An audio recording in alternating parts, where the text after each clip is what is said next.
Skill up classes में स्वागत है दोस्तों। आज हम एक नई टॉपिक के साथ में आए हैं। वो टॉपिक है हमारा सबसे शानदार टॉपिक है, वो है हमारा टिक्नोमेट्री। टिक्नोमेट्री का आपने देखा हुआ क्लास 10th में भी है, और ये 10th में ही नहीं, जब तक आपको मैथ्स आपका सब्जेक्ट रहेगा, जब तक आपके पास टिक्नोमेट्री के क्वेश्चंस रहेंगे। तो हम बात कर रहे हैं जिस टिक्नोमेट्री की जरूरत क्यों पड़ी हमको, कहां से आई, इसके बारे में बात कर लेते हैं। फिर उसके बाद में हम समझेंगे कि टिक्नोमेट्री में हमें करना क्या होगा। यस, तो हमारे पास कुछ दिखाई दे रहा है। ये सपोज है हमारे पास कोई कुतुब मीनार है। हाँ, ये कोई कुतुब मीनार है और कुतुब मीनार की ये कोई हाइट दे रखी है। सपोज देखिए हाइट है यहाँ से लेके और यहाँ तक की जो हाइट है वो किसी है कुतुब मीनार की है। और यहाँ पर कोई व्यक्ति है और इस व्यक्ति जो बैठा हुआ है, यहाँ पे कोई पर्सन है, वो क्या कर रहा है, इस कुतुब मीनार की ये जो पीक पॉइंट है इस पॉइंट को देख रहा है। तो देखने की अपन बोलेंगे ये देख रहा है, इस तरीके से इसको देख रहा है। अब जैसे ये इसको देख रहा है, इसका मतलब है कुछ न कुछ तो एंगल बना ही रहा होगा, बिल्कुल बना रहा होगा। सपोज ये एंगल जो यहाँ से इसकी आंखों से इस मीनार की जो एंगल बन रहा है उसकी बात कर रहे हैं, तो ये मान लेते हैं इसका कोई एंगल बना रहा है थीटा। कौन सा बना रहा है? थीटा। तो यहाँ पर हमने कुछ कंडीशन लिखी है। देखो, आपको इस व्यक्ति की इस मीनार से डिस्टेंस, इस व्यक्ति की इस मीनार से जो डिस्टेंस है, इस डिस्टेंस को सपोज हम ले लेते हैं डी। ये हमारी डी हो गई इस मीनार से डिस्टेंस। तो इस व्यक्ति की इससे डिस्टेंस या फिर इस मीनार की हाइट, या फिर हम बात करेंगे इस थीटा की, मतलब कि जो एंगल बना रहा है वो कितने एंगल का बना रहा है, या फिर हम बात करेंगे कि इस आंखों से, इस व्यक्ति की आंखों से इस मीनार की जो पीक पॉइंट है इसकी डिस्टेंस कितनी है। और इन्हीं चीजों को जानने के लिए हमको जरूरत किसकी पड़ी? टिक्नोमेट्री की। कोई भी हमारे पास दो आइडेंटिटी या कोई भी हमारे पास, जैसे अगर सपोज एक डिस्टेंस दे रखी है या फिर हमारे पास हाइट दे रखी है, तो क्या हम एंगल निकाल सकते हैं? बिल्कुल निकाल सकते हैं। किसकी मदद से निकाल सकते हैं हम? टिक्नोमेट्री की।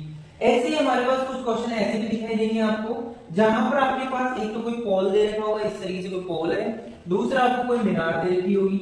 यस, और इसमें क्या देखा होगा कि सपोज ये व्यक्ति यहाँ पर इस पोल के इस पीक पॉइंट पर बैठा हुआ है और यहाँ से इस मीनार का जो बेस है, बेस का मतलब ये है इस वाले पार्ट को अगर वो देख रहा है तो उसको देखने का तरीका कैसा होगा, वो उसका इस तरीके से देख रहा होगा वो उसको।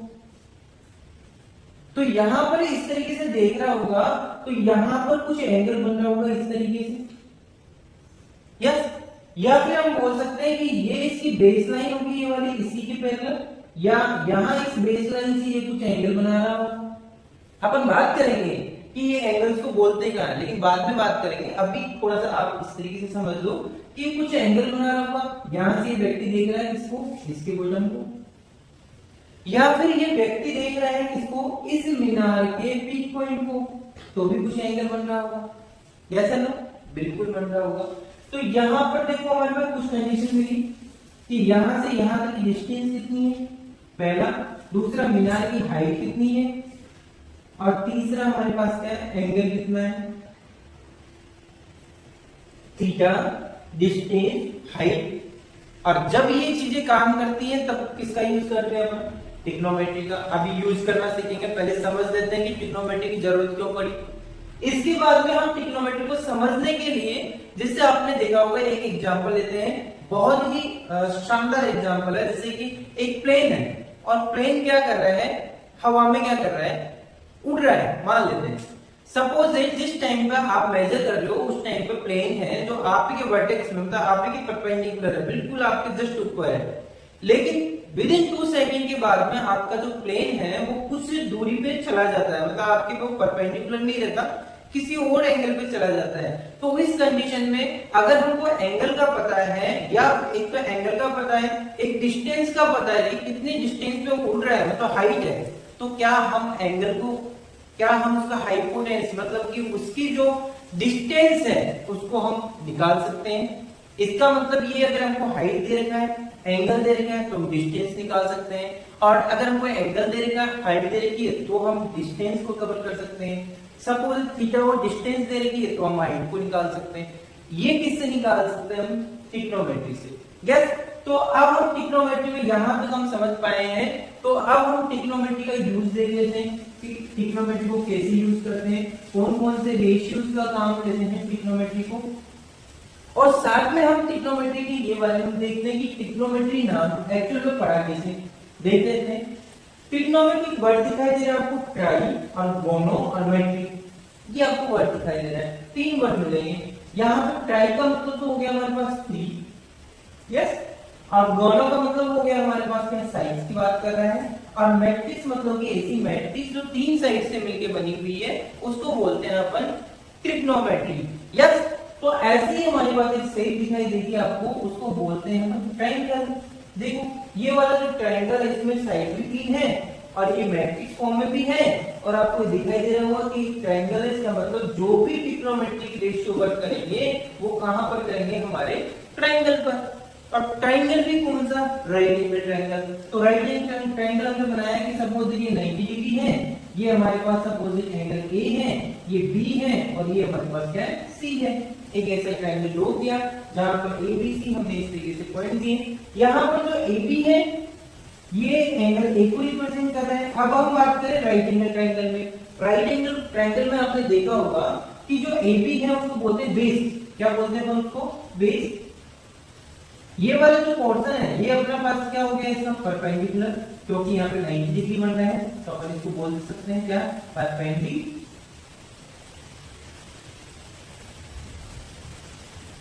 क्या बोलेंगे इसको, परपेंडिकुलर, यस। यहां पर हम इसको क्या बोलेंगे, हाइपोटेनस, ये आपको सबको पता ही है।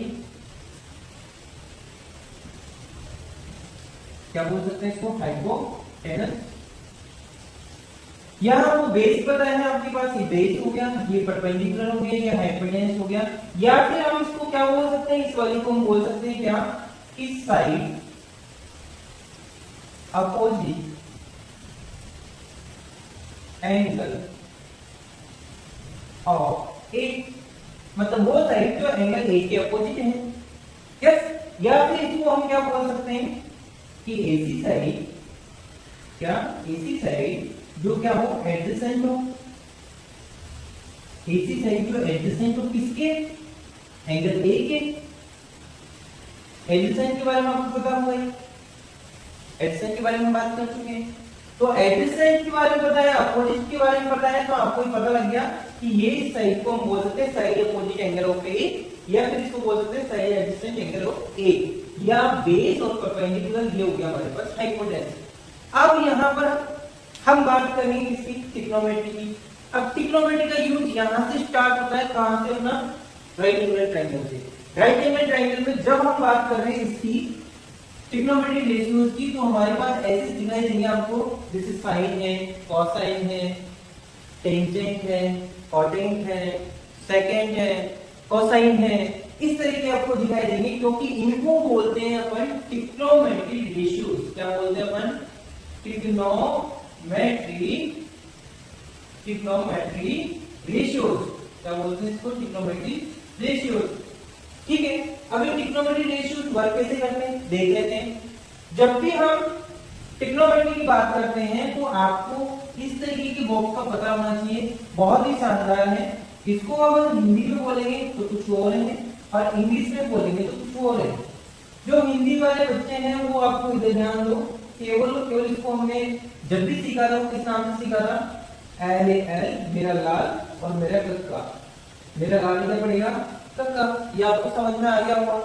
लेकिन हम जब इंग्लिश मीडियम में आते हैं तो अपन इसको बोल सकते हैं क्या, पंडित वर्गीस प्रसाद हर हर महादेव, हर हर बोले। ये हमारे पास P दिखाई दे रहा है, ये P परपेंडिकुलर को रिप्रेजेंट कर रहा है, B बेस को, यहाँ परपेंडिकुलर या हाइपोटेनस है, ये बेस को रिप्रेजेंट कर रहा है। अगर हम इसकी बात कर रहे हैं आगे, तो यहाँ पर जो हमारे ट्रिग्नोमेट्रिक रेशियोज है वो वर्क करते हैं, जैसे कि यहाँ पे लिखा हुआ है साइन ऑफ ए, या साइन यहाँ पे कोस को रिप्रेजेंट करेगा, ये हमारा टेन को रिप्रेजेंट करेगा। एंगल मान लो अपने ए ले रखा तो ए ले लेते हैं। जो इसका जो अपोजिट है वो किसको करेगा, कॉसेक को। अभी हम सीखेंगे क्या है क्या नहीं है। और ये किसको रिप्रेजेंट करेगा, सेक को, सेक ए को। ये किसको रिप्रेजेंट करेगा, कॉस ऑफ ए को, ठीक है। अब ट्रिग्नोमेट्रिक रेशियोज में हम बात करेंगे किसकी, साइन की। तो हम बात करेंगे sign of angle A.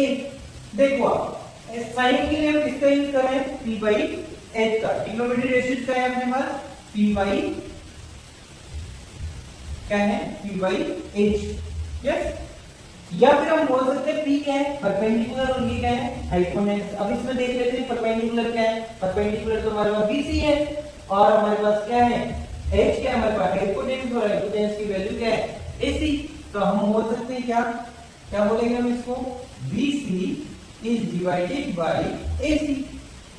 Yes, बिल्कुल। अब इसी के साथ में हम लेते हैं कोसाइन। अब कोसाइन के लिए हम लेंगे कोसाइन ऑफ एंगल ए, और साइन ऑफ एंगल ए। तो क्या होगा हमारे पास, देखते हैं यहाँ पे कोस यहाँ दिखाई दे रहा है, तो कोसाइन का मतलब हो गया बी बाई एच। क्या होगा हमारे पास, बी बाई एच।